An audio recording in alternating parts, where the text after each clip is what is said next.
What's going on, guys? Hey, welcome back to season 2 of the L3 Perspective. You know, life, love, and leadership is definitely the lens through which I see the world. So I am very grateful to be in an environment with like-minded individuals that are speaking the same language, that are talking the same talk. What I was telling G is I want to be a master of it, though. I want to study this art of speaking because, yeah, I'm good at it, but I want to be a master of it. There's a difference between when you're good at something and great at something. Yeah. Absolutely. Like, love, share. These conversations are the ones that really affect everyday life for all of us. And ultimately, we do this for you to begin with. Keep listening. We appreciate y'all who are rocking with us into season 2. Because like I said, we do it for y'all. Hey, what's up, ladies and gentlemen? It's your boy Cam, season 2, per the usual. Welcome back. We appreciate you as always. Like, love, share, subscribe. You already know what it is. Tell us what you like. Tell us what you don't like. Today, we have Princess Washington. So, G, I'm going to toss it to you since you got the schedule. So let's make it happen. Yeah, absolutely. So first and foremost, Princess Washington, we appreciate you being here. The L3 Perspective is a platform where we talk about life, love, and leadership. And personally, we felt that you embody all 3 of those elements, right? And I think that, from, you being a council member, you being Mayor Pro Tem of Sassoon City, California, and a laundry list of other things. I don't know how you manage all those hats, but like I said, those 3 elements, right, from being a leader in your community, but not only in your community, I see you all around California. Right. You seem to really, really love everything that you have your hand on. And then, again, when it comes to leadership, it's just that's something that always stands out to me. Right. And so that was one of the reasons why we wanted to invite you. And I feel like through our conversation today, a lot of people will be able to be inspired or impacted or, will hear something that you say that may spark for them to just keep going. So with that being said, ladies and gentlemen, this is Mayor Pro Tem of Sassoon City, California, Princess Washington. It's always so weird when people refer you by your first and your last name. It's like, oh. Gotcha. Yeah. It's just interesting, Yeah. But no, I'm just out here trying to function. I hear you. I'm Bay born and raised, so, Okay. Got that E40 in I me. heard that. I know the reference. For sure. Yeah. It's funny. Cam as we were setting up today, Cam was playing some West Coast music. And I was like, Cam, you're so Cali, man. It's a lifestyle, Cali. man. I think, especially in the Bay Area, like, I grew up in the hyphy movement, but it's kind of like, it's just a way of life. It didn't end. Right. It's like in the air and the water and the breath. It's just, you're living in this moment and searching for freedom and your truth and not caring about what it looks like. Right. That authenticity, that's really why I love this soil so much. Yeah. People from the Bay Area, man, they are who they are. Right. Unapologetically, and that's true. You travel around and you kind of take it for granted. You're like, you know what? No, that's dope. Yeah. Let's keep that, for sure. And that's kind of the struggle with the Bay Area right now is that flux of what it was versus what it is now and kind of maintaining that identity. Like it's there, but it's being dispersed in a very interesting way, Yeah. But I love it, man. Yeah. I wouldn't be anywhere else. That's what's up. I'm learning to adopt the Bay Area movement. I know, you're not from out here. No, East Coast. We're going to learn you, though. Yeah, I've been learning. I've been picking up. So I did want to ask you, with you wearing so many of those hats, like how do you, or tell us a little bit about those roles. I don't know. I think for me, it wasn't intentional. It was very organic, right? So, for example, my first, I would say, real title I ever got I was the arts commissioner in Sassoon, but I went to conservatory at the Harbor Theater in Sassoon. I'm a theater kid, and I did this protest play back during the pandemic. There's this really famous play called Waiting for Godot, which is based on living the same day over and over. And I was like, man, this is the pandemic. And so I kind of staged it to where it was modern day pandemic. Like we were all covered up and, face mask and I really had toilet paper in the scene. Right. So I kind of did that. And then later on, I learned that they were looking for arts commissioners. And for me, I got involved because I was so frustrated with the fact that we didn't have art. I'm going to go and fix this, So you then you get there, you're like, oh, well, this is why the problem. This is why it's here. And you know, to that credit, then you get involved in that, and then you start, you know, volunteering because you realize it's not going to happen just in this meeting. Right. I have to get out there and get people involved. So then one thing leads to another, and then, you know, here I am, and I feel like everything that I do is kind of centered in that. Like, you know, I met you guys through Rotary, right? Which is, I love Rotary. Who would have thought? I never even heard of Rotary until later. But I'm like, wow, this existed. Right. Yep. You know, growing up, I didn't know that people were just doing good things together. Right. Yeah. You don't see that. And I was like, wow, how amazing. I mean, from all walks of life. Right. The best people. I mean, the nicest people in the room. And it's like, then you meet them, right? Mm-hmm. And they're doing all the other stuff that you like in the community. Yeah. And then it just starts to, like a domino effect. It is. And I was like, whoa. Yeah. Mm.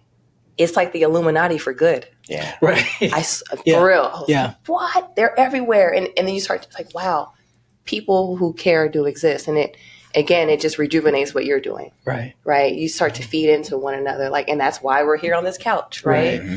It's just, I'm telling you, God is good, and you're led into these things. Right. Yeah. And it just happens. I think that's one of the things that I've always admired about certain rooms that you walk into, like where you have like-minded individuals. Right. And so I think in these, really my last 2 seasons, I feel like I've been able, for the most part, to kind of hand select the rooms that I'm going in. And it wasn't until that season that I've been able to find more authentic people, more people who are aligned with the values, and, you know, they're ready to go to the next level and beyond. Right. And which is, again, one of the things that I appreciate about you. And when we initially connected through the Rotary. So, and if it wasn't for Cam for inviting me, I didn't even hear about the Rotary until prior to that. And I didn't know about it until one of my mentors, you know, he's kind of doing a lot of the same things we're doing, but in Florida. And I was like, how are you, you know, getting into your community? Because as a military, like, that's not something we're taught. Yeah. It's just like, it's that weird, that line. Like, once you leave the gate, it's like, just go to your house or like get your food and like go back. And so he's like, you should go to Rotary. And I was like, well, I don't even know what that is. And he's like, oh, you know, told me about it. And I looked it up and I emailed Jerry. I was like, I'd love to come to Rotary. He's like, you should join us. He's like, It's so sweet. Yeah. Jerry's why I joined. So cool story with Jerry. If you know Jerry does everything. He's just the best. He really does. And he was just delivering Meals on Wheels. And I was like, I'm going to come and help, right? Yeah. Everybody's driving along and he be smashing. I said, Jerry be smashing. Like, but it was the funny. I'm just like, he is like the nicest person. And he be on a mission. Right. He's always on a mission. Oh, God bless Jerry. And like, I love that, man. You're watching A leader of leaders. This is for you. And so humble, you know, and that's what I mean. One thing I learned through people who are of that ilk, they're not loud. They're not like, I'm this and that. No, they're just in the back chilling. For sure. And I love that. I'm so tired of people who care about their titles and their privilege and who cares? Right. Yeah. Who are you outside of those things? Yeah. You know, and I, again, that room is refreshing because you would never know what they do. Yeah. And they won't tell you, but you'll find out through their action. Yeah. And I think that is the best thing I have ever learned in a room. You know, but I've been in a lot of other rooms. Yeah. So I came when I was ready because I've been in a whole lot of rooms that probably I wouldn't be sitting here, right? Because that's just the dynamic of growing up in the Bay Area. Like there's so many different varieties of options, right? And if you make it through, you make it through. It's like the rose that grew from concrete. That's a real thing. For sure. Rest in peace, Tupac. But it's real. So I think to the credit of, I'm glad I'm in this space, but I'm also really grateful for the spaces I was in. For sure. Because I will never not look at that as a blessing as well, because I know what it's like to be, you don't know what you want to do and you're lost. And we all need that amount of compassion and empathy to help the next people come up. Yeah. Because if you're only on this plateau the whole time, you have no understanding of other people, quote unquote, below you. Right. Nor will you care to reach back. Right. So I think that's the biggest thing, is to always remember, there's people who need help around you. For sure. Right. Like Rotary is great international, but also locally. What are we doing locally? Yeah. And I think if everyone kind of stayed on their square locally, the whole world would be better. 100%. Right. Yeah. And not just looking for the next thing up. Yeah. What does that even mean? When you were in that space of, like, as you described, that person, that woman, and that, just kind of needing to get to that next level and reach around or reach up, like, how did you what were some things that you did to be resilient, or to remind yourself that, hey, this isn't just it, like I need to, like life's happening, but how do I keep pushing through? I think the strongest thing you could ever have is just knowing who you are. I think because I come from theater, and a lot of it is finding out who you are internally. Because if you don't know yourself, how can you embody something else? And one of the biggest faux pas is losing yourself in another role, right? So foundationally, like you have to learn how to walk, talk, and breathe. Right. And, you know, we had classes where we just learned how to breathe. That's a thing. People don't breathe, right? So if you're not breathing, how are you alive? Like, it's like these little things that add up to creating, you know, and knowing yourself. And I also realized through that training, a lot of people don't know themselves. And so they're always searching for something else. And I think that's something that is really a travesty in life, because we're always programmed and taught who to be, how to think, what do you want? Right. Who are you? Who are you outside of this? You know, and unless we tap into that, we're always going to be floundering. So I think that it's not so much that I want it to be great. It's just that I just want it to be myself. And I come from a very strict Black Catholic background where you're told to do certain things, and I rebelled. Like I was supposed to go be a pharmacist. It was instilled go to Howard, then go to Xavier, and I literally like didn't even tell my parents I was studying theater. I lied about that shit. I knew, pharmacy school's great. Oh yeah, great. Look, but I wouldn't be. I mean, yeah, I'll probably make a whole lot more money, but I wouldn't be happy, right? And I saw, you know, I have a great family who works very hard. My dad was like a deputy sheriff, military, right? Works hard, but was he laughing and smiling? No, he wasn't. No, he was I mean, bills were paid. We didn't want for nothing, but he wasn't necessarily happy. And, you know, he came from Fillmore, you know, you know, and they were just told, hey, go to school, go to work, get out of here, buy a house. Like, and thank God he did those things to allow me the freedom to lay around and pick flowers and dream all day, you know? So it's like, I don't want that to go to waste either. So as much as I'm like this flower child and want to lay around and just be in peace, I'm like, but look, my dad got up every morning at 4 a.m. I got to make him proud. Right. You know what I mean? Like, so I think to that credit, it's really just about, I can't let the work that my ancestors did go to waste either in my own idyllic phase of life. Right. So I try to couple those things. You know what I mean? So, and I think that's the hardest part is finding balance. Yeah. You know? Gotcha. Yeah, appreciate that.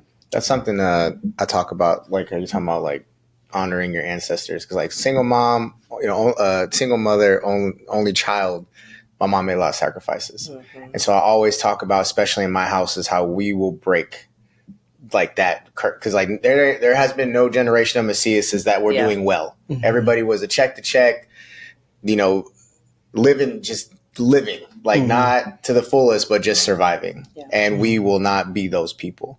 And so and that's a big lesson to take. But like you said, there's that balance though too. It's like you also can't. I also have 5 kids in the house, so like I can't go too hard where I'm just like ruining their childhood every day. Like I don't have time for you because I'm working, you know, stuff like that. And so like the vacation we just ran on, I was telling G, that was the first time, like when we got there, my daughter's like, "You gonna have some work you got to do?" Because I usually got to do this, and I was like, "Nope."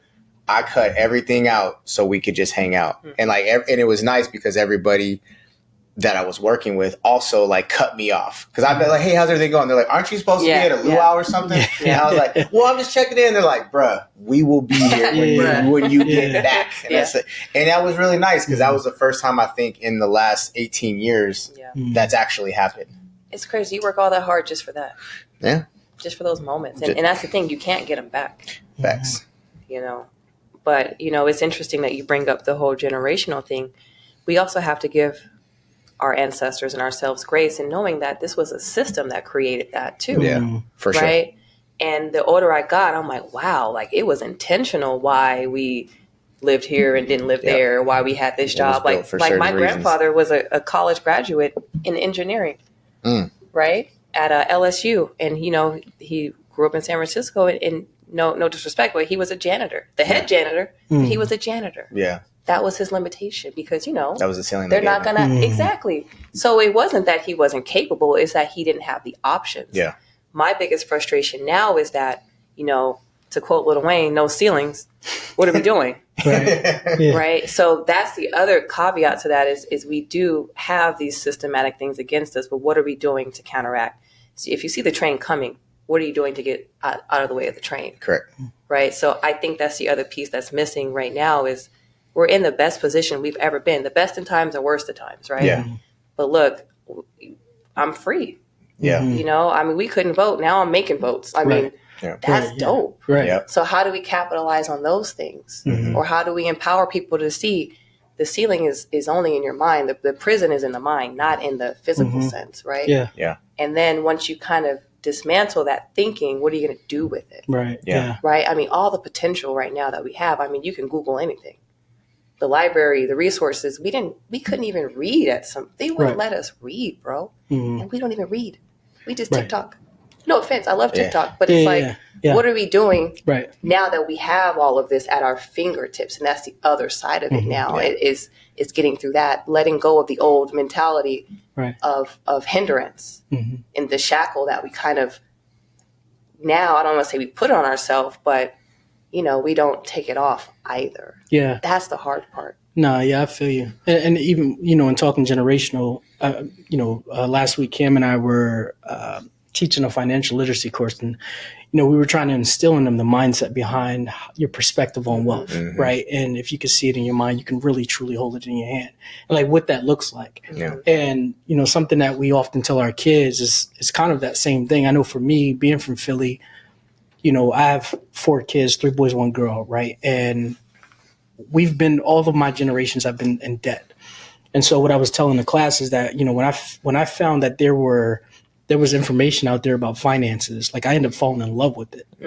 And it wasn't so that I can just know it, but it was so that I could teach it to the next generation in my home, right? So now that they can now break the cycle. So I say all that to ask you a question. I know your daughter looks up to you, right? So what are some, and every time I've just said daughter, that smile that you love just, her. That's my girl, man. You know, she's the best. As you know, leading this generation, you know, what are some things that you're showing or teaching her to kind of not just take that baton, but really build off the foundation that you're creating?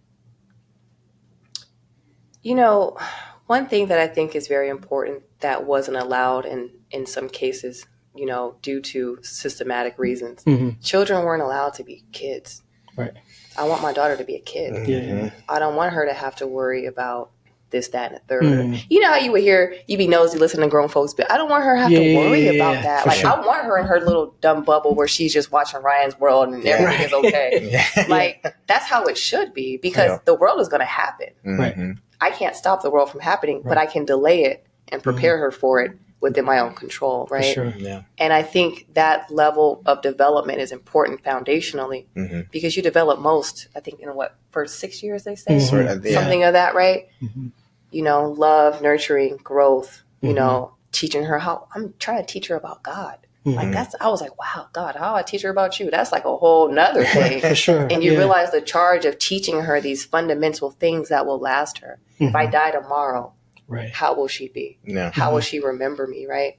So those are the things that I'm really mindful of, because we're not promised anything. For sure. And all you have are your memories in these moments, right? Yeah. So, you know, I drag her to all these things, but I just want her just to be there and not left at home. Right. Because I think that's the biggest crime, is taking your time away from your children. Like, at what cost? Right. So I can be here in this stupid photo? Right. Who cares?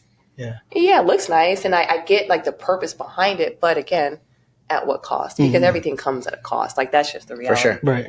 Nothing is free. No such thing as a free lunch. Nope. But I'm going to have her right here eating right next to me during that free lunch, right? So for me, it's just being mindful of, like, this is my little human that I'm raising, you know, and I want her to be the best she can be. And, you know, it's so cool because she was star student, and she goes, Mommy, I waited a long time to be star student. And it was just so cute. And now she's like student of the month, and she's actually today she's having lunch with the principal, you know. And it's like, I'm so proud of her for that. And it's just because she's a nice person. Like, it's not about, you know, academic as much as, oh, she's a good kid. I'm like, thank God. If I can raise a nice, kind, compassionate human being, the rest will work itself out. For sure. Straight up, you know. Cool. So that's my intention. We'll see. After 10 years, I got a girl, and she's 5 going on 15. So, and she's my karma because she's just like me.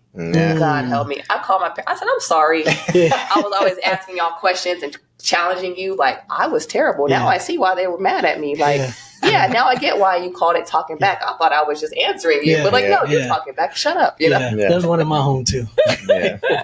That's something I'm battling with one of my oldest daughter. I'm battling with. I want you to be a kid, and I'm always trying to explain to her, it's like, just be a kid. Like, this isn't your responsibility. My second to youngest daughter, I'm battling with how the system is ruining her spark. Right. So I just had a parent teacher conference yesterday, and she's handling a lot of the struggles I had coming up, like not being able to pay attention, head in the clouds, just wants to draw. And she's the nicest girl in the world. But even her teacher was like, recently I've seen her be not nasty, but definitely not as nice as she was. And she's like, and I think it's correlated because, she's feeling self-conscious about, where she's at in the class. And I'm like, so then how was I helping her?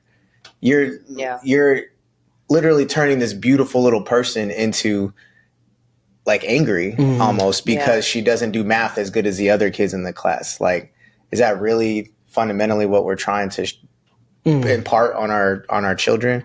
And so, I had a talk with her yesterday. I say, I talked to your teacher. She's like, am I in trouble? And I was like, nope. Yeah. I was like, you're not in trouble. I said, but I want to know how to support you. I said, so I know it's hard to pay attention. I was there. When do you feel, and I kind of took her down the road, but what I did tell her is I said, your teacher did say, however, though, like sometimes you strike a little attitude with the students recently. She's like, well, yeah. And I was like, we will not do that. I was like, I don't need you to get A's. I don't need you to get B's. Just don't interrupt the teacher, be respectful, and don't be mean to people. That's my standards. Yeah. And she was like, okay. I think Einstein it was a quote, if you judge a fish how to fly, they'll always fail. Mm-hmm. And you realize with the school system, and I'm a victim of that, right?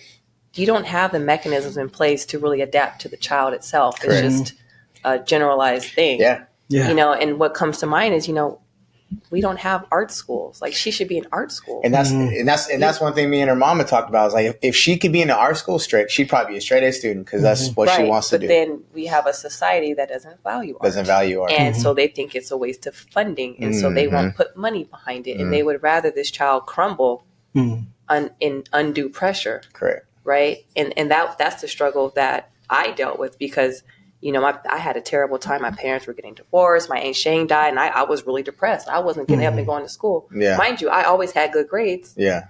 But internally, things were happening that my parents and no one could help me with. Yeah. It was my journey, right? And the only thing that saved me was theater. Had I been in a better environment that said, oh, okay, well, this is your gift. Let's put you in this space to flourish. Thank God I found it, by trial and error, literally. Yeah. But imagine if we said, oh, this kid is good. Let's put him here. Yeah. Oh, they like to work with their hands. Let's put him in this welding class, right? Yeah. No, they make you sit there and learn things that are important, yes. Mm-hmm. But what's more important, the individual or the concept? Exactly. Right? So, and you look at schools nowadays, they took away funding from the arts and from carpentry and home ec and all these things that made you a well-rounded individual just for test scores. Yeah, exactly. For MAP scores. And and it's interesting because I hate to say it, God bless America, but they're failing. Oh, 100%. We're behind a lot of country in those things that you're pushing. Mm-hmm. So to what end and to what detriment are we pushing this thing? Yep. When will we allow what's best for individuals start to command the response that we do, right? Yeah. And not this. And I think that is starting to happen now. Like, they're starting to realize that standardized testing isn't really it ain't where it's at. Right. And I'm not against it, but it's not necessary. Yeah. And I don't know. We'll see. But I think we're at a crossroads right now. And even I think they're talking now about really putting more into, tech schools and in the trades, and well, so no one wants to do trades anymore because they were just like, oh, go to college, don't work with your hands. What's messed up, which is why I did the trade school route and because, you want me to go to the school and get in all this debt for what? Yep. If you truly cared about education and making society better, why is it so expensive? Because ultimately, I'm making you better by being a better individual in society. The contributions that I receive are only going to go back. Yeah. But now it's a limit because of cost. Correct. So now people aren't doing it, or if they are doing it, they're saddled with debt. It's such a system. This is backwards. Capitalism. I'm not, but it's like, it's terrible because you're limiting people from learning. And the ones who do learn now, they have all this debt they have to pay back. Yeah. Then they have to get this job. And then and a lot of the jobs don't even get them to a point where they can pay that stuff off. I know lawyers who have had college debt for 20, and they're like, oh, I'll die with this debt. I'm like, what? Who do we owe? Yeah. Make it make sense. Yeah. And then I learned a little bit about financial stuff, and I realized that money is created out of debt. So this money didn't exist, but now that I'm in debt, it exists. Right. Correct. No wonder. Yep, it's dollars and cents that are digitally I created. realized with credit, I said, so I don't use my credit. I have a low credit score. But if I use my credit and I get in debt, it goes higher. Yeah. Why? If you literally hold the balance of 13% or higher, you will have the best credit score. Which again is this thing that we don't teach in schools to get those fundamental principles. So when you become that adult and now your debt goes from here to here, you don't know, most people don't know how to manage it. Bro, it's not even backed by gold. It's backed by nothing. Yeah. This is what I'm just like. 70% of the American money is just made up. Someone just clicked enter on the computer. Hey, hi Bitcoin. I mean, come on. It's anyway. I don't want to go down that rabbit hole. But you trying to talk about crypto? Crypto? What? Well, this is now the crypto show. But I don't know. I'm just I see like how, growing up in the 90s, right? It was like middle America was like thriving. Now I'm like, damn, everybody just feast or famine and no one wants to talk about it. I'm like, you ain't got it like that, bro. Let's be real. I feel like living the dream has taken on a new essence. Like it used to be like a military thing and now you just find random people like, how's it going, man? Living the dream. Yeah. Like that. What does that even mean? That's the sound of I'm surviving. Again, back to my point, I was like, I want to be happy. I'd rather go and study theater and be laughing and smiling. Mm-hmm. I remember the last season of my military career, people used to still say that, right? Living the dream. And I used to stop people like, what does that mean? And like most people couldn't answer that. Well, no. Because like, no one's ever really like asked me that. Like well, don't just say it. Like it's much too philosophical. Yeah. Like don't just write that down on paper. Like find a way to live it. Right. Yeah. Despite me, obviously, like you mentioned, life will happen. But what can you control? I was talking to my older son about that the other day. Like he has some significant life events happening to him as a young black man. Right. And so trying to help kind of coach and guide him through, this season of his life, just being able to give him that life, but still like, hey, you have to control what you can control within that, the situation. And so this is just one of many tests that you'll get in life. So, I'm such a nerd and I love philosophy. No, I do. I mean, I think philosophy is one of the greatest things we could ever study because it's just love of learning things, right? Mm-hmm. And one of the things you realize is you only can control yourself ultimately. Right. You don't have control of other things, but in controlling yourself, you then are able to master other things because you know yourself with whatever's happening. Mm-hmm. And to the credit of what you're saying, when you teach your son those things, he'll never fail. Right. Like in the Art of War, they say, you don't fear the battle because you know yourself in the battle. Right. Like that's real. Yeah. And it's kind of sad to me that these are things that are at our disposal, but they don't teach people that because it's easier for people not to know that. Right. Yeah. And to just tell you, oh, you got to have a house and the car and the money in the bag. I mean, I love that. I love that. Don't get me wrong. Right. But it's like, and then what? Right. To what end? Yeah. You have all that, and then what? Happiness is something that really very few people possess. And that's something that is so subjective. Yeah. But you're not even thinking enough to even arrive to what that means for you. Right. And it's just like unfortunate. Yeah.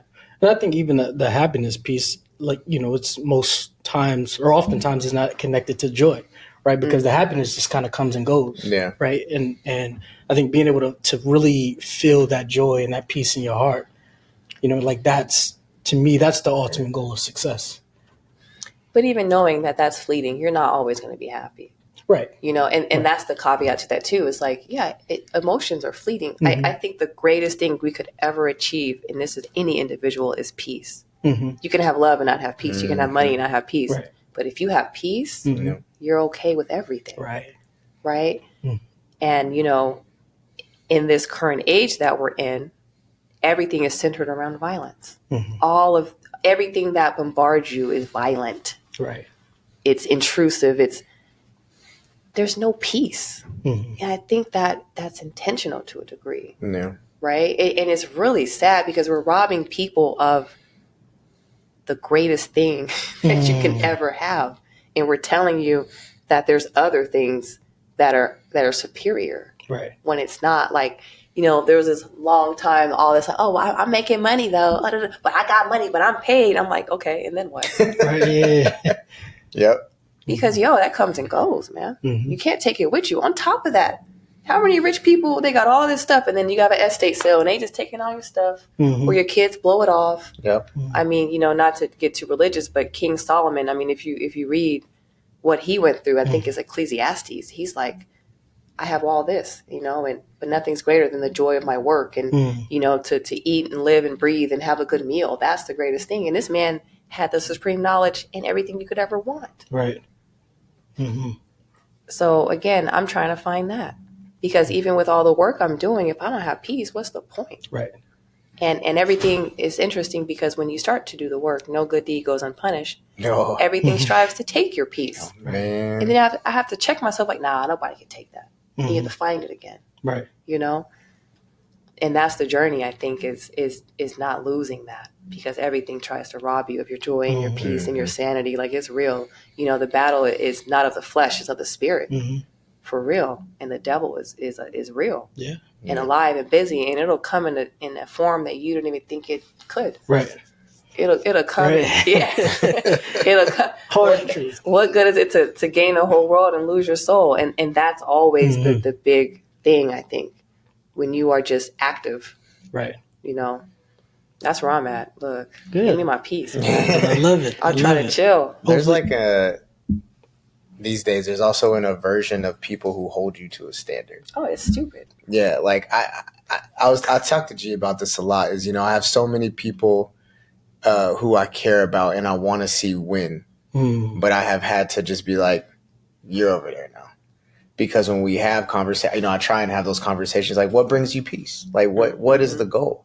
And once they tell me, I'm like, well, let's make it happen. And they're like, oh, but then I gotta, and then and I'm like, so do you really even care about that then? I mean, and then I become, then I'm the asshole, because I'm just like, oh, self-righteous. That's the thing is no one can do it for you. You have to do it yourself. And Correct. if you don't want it, you're not going to get it. Correct. So, you can lead a horse to water, but you can't make it drink. Yep. That's just the reality. And unfortunately, that's kind of common. Super. But maybe that's their piece. Oh, that's their right? journey. So yeah. it's like, yo, that's on you. Mm-hmm. And everyone, that's the thing too, is you kind of have to have enough respect that you got to respectfully say, okay, well, that's where you want to be. And you can't, and it's not up to me to make you do anything. Yeah. That's the hard part. And that's what they call serenity, right? The serenity prayer. You got to have serenity too, because people will try you and you want what's best for them so bad that it'll make you crazy. Oh, yeah. Oh, I had to stop being crazy after a while. Because you care. Yeah.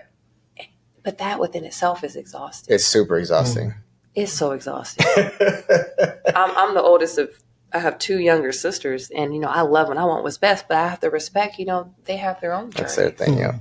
And all we can do is just be there for them and try to give advice and love them through it. But I can't make you do nothing. Yeah, for sure. Yeah, that's the other thing, But that's cool. That's cool. I want to. One of the questions I normally ask every now and again is at the very, very end. But since we're kind of on the framework of this topic, right? So 3 words: life, love, leadership. Pick one of those, and if you could share something that's on your heart, for maybe that younger version of you, or that one young woman, or just individual that may you would want to say to them.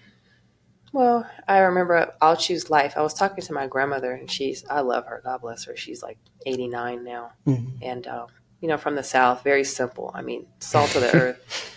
And we were talking, and I was like, Grandma, what is life, And she goes, life is just meant to be lived. There is no, that's it. Just live it. There's nothing more than that. Just live it, because that's really all there is. Right. Opposite of that is death. And what's after that? We don't know with certainty. And once it's done, it's done. So just live it, man, daily, intentionally. So I think I would tell my younger self, just trust the process. Because I was always the type that, and still I'm very like, I want everything now because I want it to, I want everything to be right. But that doesn't exist either. It's never always going to be right. And that's my struggle even now on, for example, city council.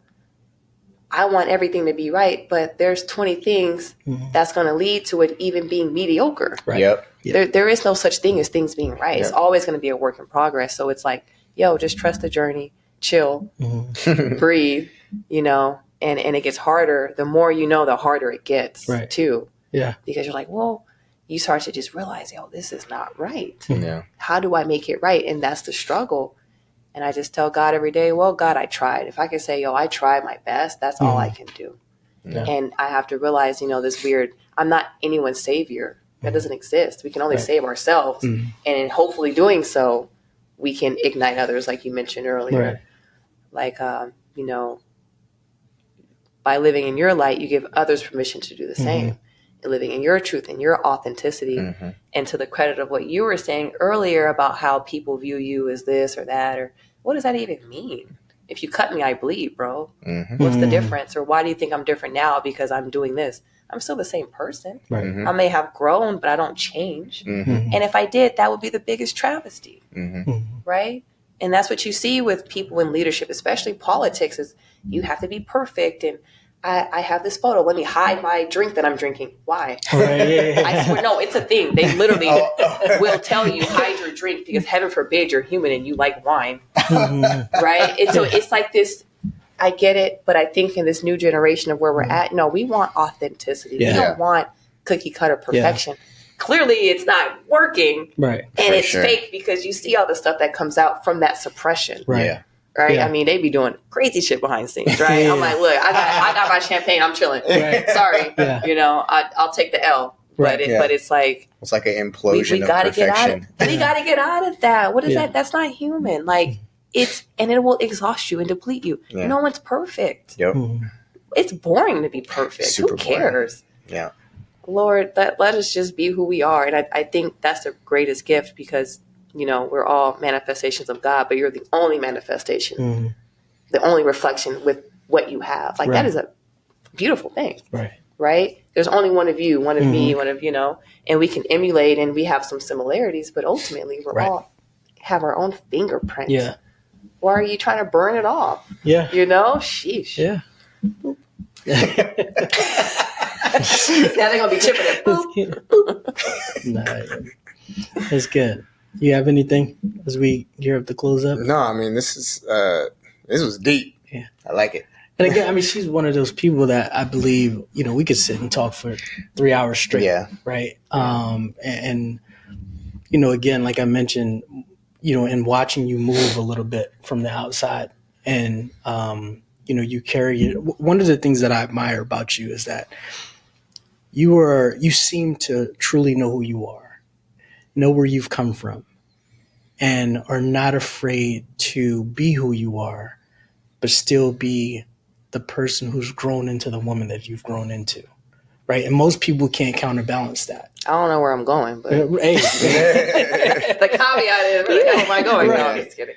But I hear you. And, I would often think about the women or the young women or, when they watch you move or when they watch this video, like you're that true example that they can, maybe reach out to and ask a question, right? Oh, yeah, for sure. You're giving me way too much props. I can't live up to that. I'm just out here trying to function, like I said, when I first got here. Because that's a trap too, though, right? Mm-hmm. I'm not doing anything that anyone else couldn't do. Right.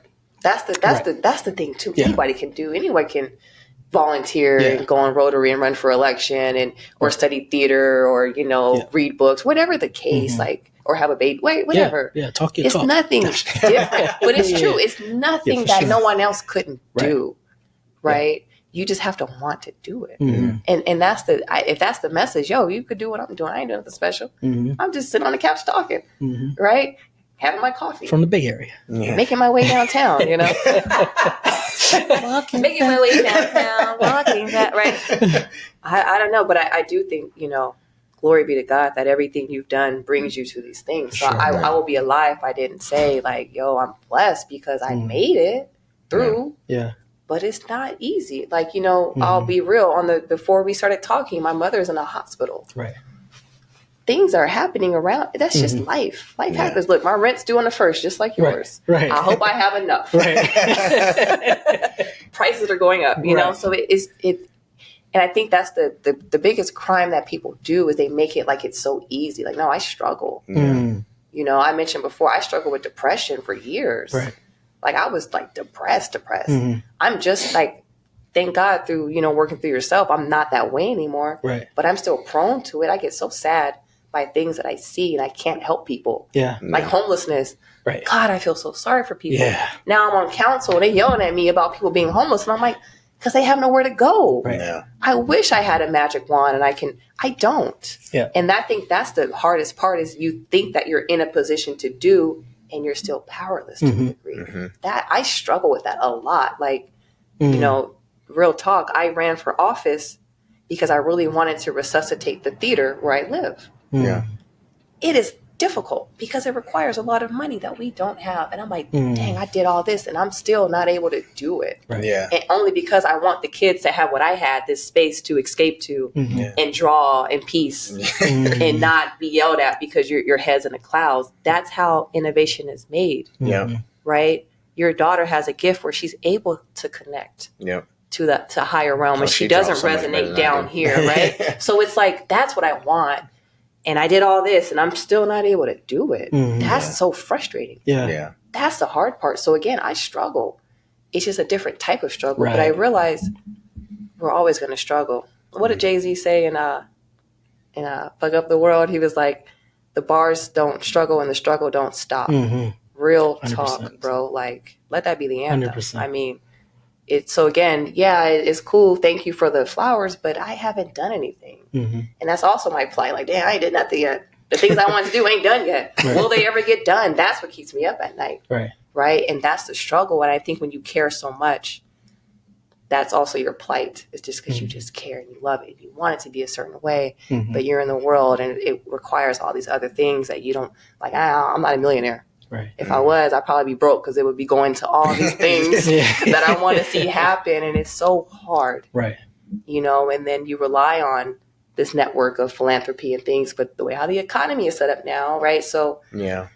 it's just like, dang, man, can I just get the theater back? Right. Just want one thing. Just to go back right where I started. I'm like full circle. If you ask me one thing I want, Bro, if you're listening, if you have $3.5 million Yeah. send it to over, get this send it theater over, back, my guys. we need infrastructure money.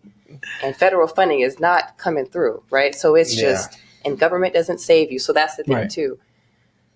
I think we can only save ourselves as people, you know. I think my people I looked up to were the revolutionaries, power to the people. They made it happen. It wasn't given to them. Right. Oh, yeah. And that's always my mentality. Like, yo, government is cool, but Yeah. come on. This is also why we're in this situation. Yeah. So sorry, probably won't reelect me after this, but whatever. Sorry, but it's just the truth, and the truth has to be told. But we as a people have to realize our own individual capabilities, and then when we come together and we collaborate with those strengths and weaknesses, that's what makes things better. Yeah. Not the person who you put to be the quote unquote leader. Right. We're all leaders. It doesn't exist. Yeah. It's like a myth. Yep. Yeah. It's funny that she said that because our very first guest on season 1, Oh, okay. we're talking about, you know, people coming together. Like, I think he ended the podcast saying collaboration save nations. And from that day forward, like, you know, I've taken that and really, really, like, it's truth, right? It's not, I won't say easier to collaborate, but it's more impacting when you collaborate with like-minded individuals who have that heart, to have the compassion and all that to move those mountains. And so that's one of the things that I'm excited about, you know, raising my family here in Solano County now, right? There's so much potential here. Yeah. There's so many mountains that need to be moved, and we're going to keep collaborating with the right people to make it happen. So. Yeah, I think Solano, I mean, I got to give a shout out to the environment because, you know, we're the most diverse place, like literally. Yeah. Like, look it up. Solano County is the most diverse place in the nation. Like, and it's amazing though. Yeah. And I think, again, you know, I'm homegrown. That's what made me how I am. Yeah. How blessed are we that we have everyone in our vicinity? You know, you got the farmers, you got the tech people, the city people, black, white, Asian, Indians, Hispanic, whatever. We all just be chilling. Yeah. How great is that? And it's not like that everywhere, you know? And I just really want to give a shout out to the environment that kind of made us be that way. You're only as good as your environment, ultimately. 100%. You know, it's funny. I talk about when I moved from the Bay to Sacramento in high school, and I didn't know what a Filipino was. Really? Not because I didn't have friends who were Filipino, but because when you grow up in the Bay Area, you don't really you don't ask that question. They just are. Yeah. You just are. And I remember when I moved to Sacramento in 2004, that's when people, like, I heard that question the most I'd ever heard in my entire life. Oh, what are you? Oh, like, what's your family? Like, and I was like, what do you mean? And so, and it was funny. I was like, I didn't even know. I had friends who were Filipino, never even knew it growing up because it just wasn't like a conversation. It was like, yo, like, it's you, I'm me, like, we good. I know that you make something that's close to Asian food. We make that reminds me when, because, you know, I'm originally from East Oakland. And you just be out there. You don't know where the hell you're at. And, you know, you grew up, you know, I was also living in Sassoon. Oh, what part of Oakland you from? And I'm like, oh, yeah. I never paid attention to it. I was like, well, it says 82nd. And, you know, I'm moving around. But it's like, it's that thing that you don't know until others ask you. Correct. So they bring it to your attention. And I was like, oh, okay. Like, but it's like, and then you start to realize, again, these labels and these parameters. It's interesting how, again, to your credit, you are just so natural and innocent in who you are. Yeah. You don't even question these things of what people are, where they're from. It doesn't matter. Yeah. It just matters because society makes you think it matters. Correct. Plus, everybody in Sac from the Bay anyway, so there's also that, you know. It's so funny. Everybody. You know, again, displacement and cost of living going up. And, you know, the whole Bay is in Sacramento now. It's crazy. Yeah. Well, cool. Cam, you want to close this out, man?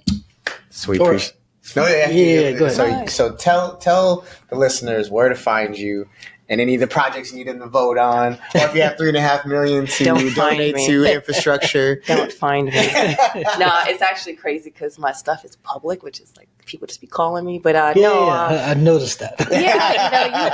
That's one of the best things at this level because I don't have any higher aspirations because you become unreachable. But locally, you know, you can call me and email me and come see me. It's great. I get stopped at Walmart buying oranges, you know. Yeah. But my information's public. It's at sassoon.com. SassoonCity.com. We'll make sure we post it on there. Anyway, sorry, we have a city website. My info is there. My phone number's there. pwashington at sassoon.com. 707, bitch, say it backwards, 330-1802. Holler at me. We're always down to collab. Yeah. We have a great community. And if you just need to be, the great thing is if you have a question and you need to know where to be pointed to, like that's the great thing about local is I can say, hey, not my job, but I can tell you who can help you with that, right? I'm like, Mike Drake, not my job, but I'll help you. And that's the good thing is that you're reachable and touchable. And I like that level because otherwise it's like, what are you doing it for? For sure. So for sure, hit me up. I say don't find me, but it's okay if you do. I'm just kind of not, you know, my accounts are private for a reason because, you know, they be all on your grill. I'm like, yo, chill. This is hard enough being public. No, it's interesting being a theater kid because, you know, you go, you perform, and then, like, you're done. Now I'm like, damn, I'm just, no matter where I go. Correct. It's like, and that was the biggest adjustment. But luckily, people are nice, cool. We have, again, great people around us. So no complaints. Holler at me. Long way to say, it's cool. Hit me up. And hit these guys up. I mean, the work that you guys do, you guys didn't talk about it, but it's phenomenal in the community. I'm blown away just to know you guys and to have you in the fold. It's like, it's tight, man. And I'm excited for our generation to waiting on the world to change. John Mayer. Yes. You know, I'm excited. I'm excited because, I look forward to it, the future, because this generation, like, it's lit. Yeah. It really is so lit, and I'm excited. And the ones coming up, we get to teach them, you know? Yeah. So. Agreed. Well, cool. Well, Princess, I appreciate you. We appreciate you. The L3 Perspective appreciate you, for your time, for your leadership, for your life, for your love. And so with that being said, appreciate you guys tuning in to another episode of the L3 Perspective. Have a good one. Peace. Gotta do my Mac Dre pose. No. What's going on, guys? Hey, welcome back to season 2 of the L3 Perspective. And I was like, your teacher's there to teach you algebra and math. My job is to teach you how to survive and to help guide you as much as I can. I was thinking about one of the surveys. 2 out of the 3 of our topics that really stood out regarding men in our viewpoint was love and leadership. This is the ultimate perspective where we talk life, love, and leadership. We really dove into the piece of life and leadership. Like, love, share. These conversations are the ones that really affect everyday life for all of us. And ultimately, we do this for you to begin with. Keep listening. We appreciate y'all who are rocking with us into season 2. Because like I said, we do it for y'all. Yes.